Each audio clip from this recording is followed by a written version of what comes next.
Yahoo Bhaktani करुणी मोठा भाग, Yahoo Bhaktani करुणी मोठा भाग, सत्यनारायण नारायण पुरीला, सत्यनारायण नारायण पुरीला, सत्यनारायण नारायण पुरीला, याहो भक्तानी करुणी मोठा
कार्यक्रम सत्यनारायण म्हणजे विष्णूचे व्रत, आपल्या मनातील सर्व आशा आकांक्षा पूर्ण करणारे असे हे व्रत। या कलियुगामध्ये राजाने सांगितलं की जो कोणी सत्यनारायणचं व्रत करेल त्याच्या मनातील सर्व इच्छा पूर्ण होती। आणि असं होणार विष्णूचं व्रत आहे। विष्णू म्हणजे कोण? तर साक्षात पांडुरंग, आणि पांडुरंगाला काय आवडतं तर भजन आणि कीर्तन। म्हणून सत्यनारायण पूजेला आपल्याला नंतर थोडे पाहायला माझ्या ठिकाणी काळ आणि मृदुंग वाजल्याशिवाय शास्त्र होत नाही, म्हणून हा काळ मृदुंग वाजवून त्याला गजर करायचं आहे। म्हणून तुम्हाला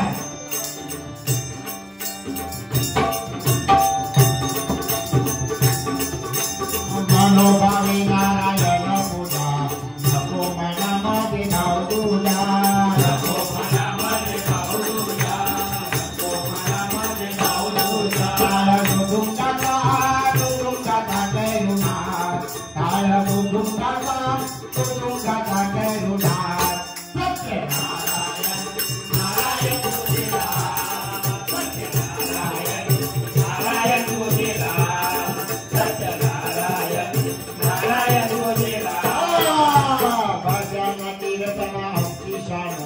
समाजात हो आम्हा मान, समाजात हो आम्हा मान। हो बघा, भजन आणि कीर्तन म्हणजे आपल्या कोकण भाषेची शान आहे। आणि भजन आणि कीर्तन आहे म्हणून आपल्याला मान आहे। कुठं आपण बाहेर पडलो तरी कोणी ओळखीचं भेटलं तर बुवा नमस्कार केल्याशिवाय कोण जास्त नाही। ही या भजनाची खासियत आहे। नाही तर म्हणून बघू बघा, भजन कीर्तन